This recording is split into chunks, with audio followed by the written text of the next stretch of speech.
At this point, Vikalo Niadi's just keeping his pent-up emotions in check. Right now, I'm holding everything back just so I can go through this. I can't let that out just yet. On vacation in Edmonton, canceled flights means he's struggling to get home to Prince George, BC. I have a buddy who is in PG, and he said he's willing to drive 8 hours here, so I might do that if he's still up to doing that. With more than 800 flights canceled, tens of thousands of WestJet passengers are stuck searching for a way through this Canada Day-long weekend travel mess. The strike caught almost everyone by surprise. Federal Labour Minister Seamus O'Regan asked the Canada Industrial Relations Board to impose binding arbitration on Thursday. That typically avoids job action, but the union went on strike anyway, a move permitted by the CIRB. I feel like the union is using us as hostages, as a pawn, as a negotiating tool for the airlines.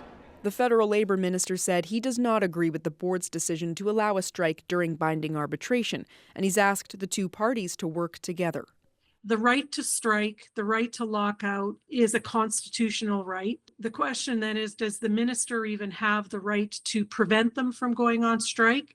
And the answer is probably not. Still, WestJet says it's waiting to hear from Ottawa to see if a strike can continue during binding arbitration. So this is a very destructive thing, basically done by a rogue U.S. union that's trying to make inroads into Canada. These striking workers say the planes that are still flying will need mechanic support sooner rather than later.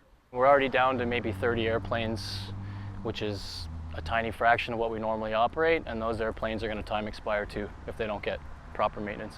What do you mean expire?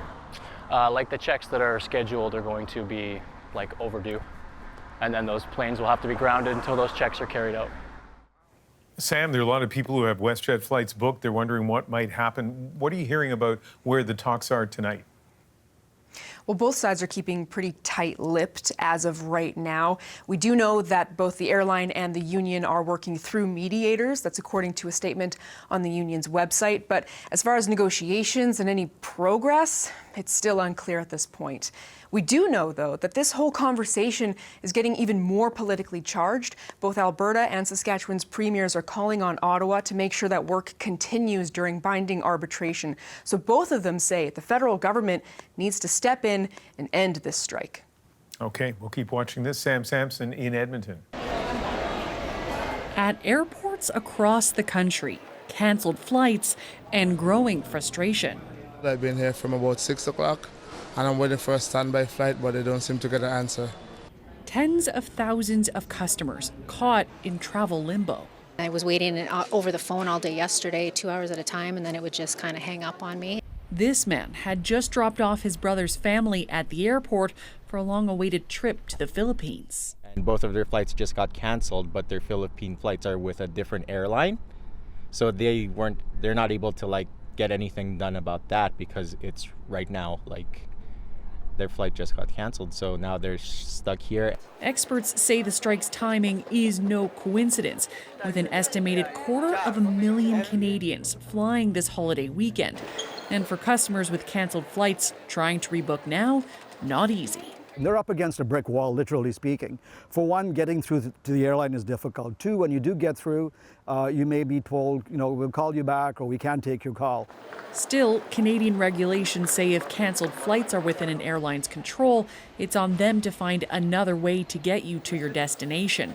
Experts warn rebooking with another airline on your own and expecting WestJet to pay the bill could be risky. If you do it yourself, you may have to go make a claim against them. That's probably going to take a long time and may be turned down. Experts say customers should also avoid accepting refunds for canceled flights. That absolves airlines from any other incurred costs associated with your trip, like a prolonged hotel stay. And if you can hold on until you reach an agent, you have a better shot of getting full compensation. Nicole Williams, CBC News, Ottawa.